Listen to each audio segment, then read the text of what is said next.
Welcome back, everybody, to the Vintage Sewing Machine Garage. You are, of course, looking at the Viking Husqvarna 21A model. This was the fancier version to the already pretty fancy 19E model that you saw me recently showing off. While I have the free arm cover off, I wanted to go ahead and wipe down the base of the machine because I can get my oversized hands here under it a little bit easier. And just going over it with, like I say, with this painted surface, sewing machine oil is fine. I take old, I have pieces of scrap cloth that I use to do test sewing, and then I downcycle them even again and use them as rags. Waste not, want not. That was the philosophy of our ancestors, and I try to honor it when I'm able to. Let's see. Okay, now, what are the steps to putting this back on? Well, the first thing that we can do, it'll make it easier. First thing I should do is actually lower the camera, give you guys a better view of what I'm doing here. Okay, so I want to go ahead and put the hook and the cover back on. I don't, of course, need to put my bobbin case on. It's designed to go on when all the rest of this is assembled. So let's take a look here. All right, so this is, of course, here is the shuttle of the Viking. This is how it was designed. This little gap here is not, that's actually part of the way it was engineered. And you can see the back side of the hook, and it's all designed to fit in a certain position. And you'll know because if I turn it both ways, it kind of is seated there, right? Now it's going to want to come out, so you can see it wants to flop out on me. So what I'm going to do is attempt to keep it in place while I get my race cover ready. Oops. And I'm just going to line it up like so, just so I can try to hold that hook in place. Don't know if my holes are lined up here. And of course, there are my screws, and I laid them out so I would know what order they were originally put on. Oops, uh-oh, obviously I'm not there yet. Watching this video, I hope it's helpful for all of you. It may be instructional, and if not, watching me drop things, at the least, maybe it's entertaining. Entertainment is not the goal here, but the only time people laugh at me is when I'm trying to be serious. Okay, so I think, all right. She's threading in, and we'll do this one. I don't think the order really matters, but and remember, guys, if you saw the earlier video when I was showing you how this race cover is constructed, remember the back, that white piece you see here, that is made of some sort of nylon plastic, and it's not a mechanical stress part. However, when you are putting screws back in, as you see me doing here, remember, just tighten them until they're snug. Do not over torque them or put too much pressure. So you turn the screw, and when the screw stops, you stop. It's snug. You never over tighten it or wrench it, because you will then put undue pressure on pieces. I mean, this is the original and it's still intact. So there's nothing wrong with that being nylon. What you really are hoping to avoid in vintage sewing machines is when you have things like drive shafts or gears that are made of nylon. Those machines can last many years if they're not abused, but they're not heirloom quality because at some point that plastic will fail and you'll need to replace it. Some of the Berninas, you can get replacement gears. And okay, and then this one here is now snug. Let's see if I got them all. Yep, they're all snug. And now when I turn it, the hook is now turning on the shuttle. And it seems to be moving just fine. One of the I don't know if this is the case. One of the things that may have motivated the engineers to make this out of nylon is I don't believe, and I'll have to double check the manual to see if there's any oiling that should go on here. It could be that the hook spins against the cover and then that nylon prevents you from having to add oil. Before I add any oil, I'll want to double check that. Now, I've got my bobbin case that I very patiently cleaned. Very happy about how it turned out. Now what I'm going to do, I'm simply going to put it here just to make, if I'm not going to do anything with it, you see I lined up the finger there, let go, and it's locked in there. I will have to take it out later, but if you're ever worried about losing parts of a machine you have taken apart, the best way to avoid that is to put them back where they belong until you need to get them out again. Okay, let's see here. Not seeing anything that, I'm just checking in the free arm. Is there anything under here I should be adjusting or lubricating before I close this up? And I don't think there is. Woo! I think we're okay because I'm going to take off the bottom plate when I go to inspect the motor. So that'll give me access.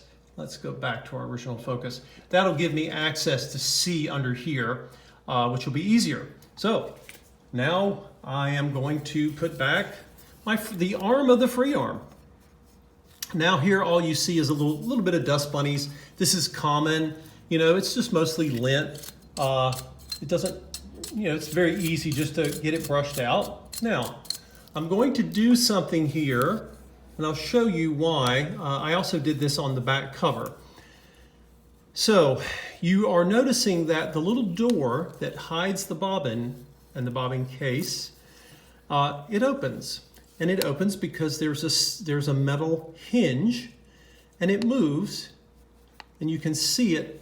And then there's like a little tension piece here, and it simply moves back and forth. It's not frozen at all. But what am I going to do? I may take just a tiny little bit of grease, not much. You could do it with sewing oil, but just a tiny little dab, Isn't that an old advertising slogan? A little dab will do you. If it's not going where I want it to, I can kind of take my cotton swab here and just kind of push it in there. And I don't need much. I'm not flooding this area with anything. I just want that hinge to turn and not be stressed out about it. It's amazing how long things last when they are maintained, right? They would have had either a little grease or a little oil when they left the factory, and there's a reason for that. It's because they needed it in order to function properly long term. Now, under here, this little spot is a place where I don't even know if I can get grease under there. Not even sure that will actually work, but let's see. We'll try it. It won't hurt anything.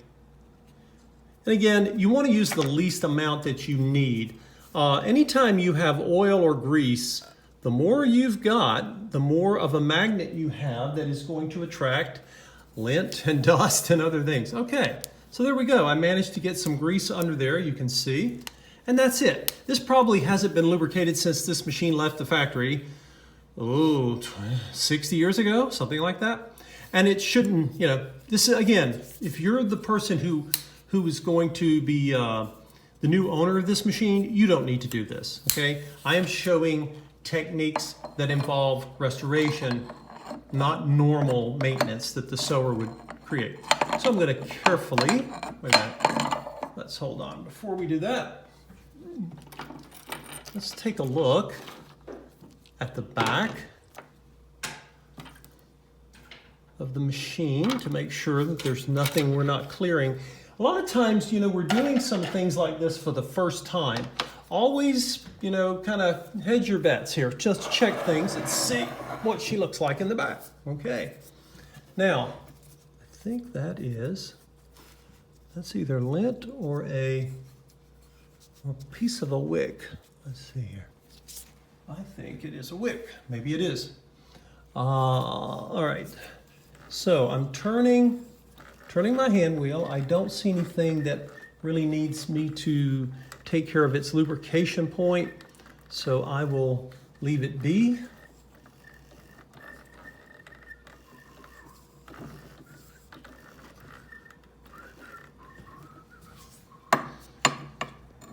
So here's what I'm wanting to do, guys. I'm wanting to take this, so always making sure that I'm not blocking anything. I don't want to force it. And everything looks fine on this side. And by the way, as a reminder, this happens on a lot of free arm machines. If your little door is open, make sure the door is closed anytime you take the free arm off. Because if you do not, you could end up breaking that cute little door, and that would be a shame. I think that's just like a little bit of padding to help hold that together. All right, so we're going to turn her back around, hopefully without smacking into the camera, as I did before. Now, of course, this is where your free arm shell joins the main body of the machine. I am not going to put any kind of cleaner or oil or anything. This gasket, which is, it's an actual gasket it allows the little free arm cover to join and have something to cushion it. I get the feeling, I don't know for sure, I think it's probably made of silicone, which is good because silicone is one of the most durable and archival of the soft materials. Europeans started using them fairly early, and it's a wonderful thing. Okay, so I'm just making sure there's no grit or grime in there. Actually, look what I pulled off just in that, and that's just with a dry cotton swab. I don't need cleaner on this. I just want to make sure it doesn't have any debris on it. Now, you see the lower portion of the free arm. Let's pull away so you guys can see the whole thing. Now, this piece has multiple screws that hold it in place. Before I attach this, though, I need to go back with the top. And of course, this is the lid, if you will, of the free arm. I don't see any dirt or anything afoul down there. Any cleaning I might want to do to this thing, I can do when this is put back on.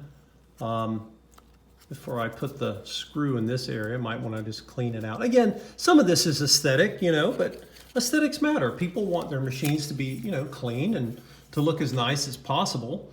Now, this is, where are you? Oh. This lid is sitting here. And what you might wonder, well, how do you do this if this part is just floating and this lower part is floating? I've got 3 screws,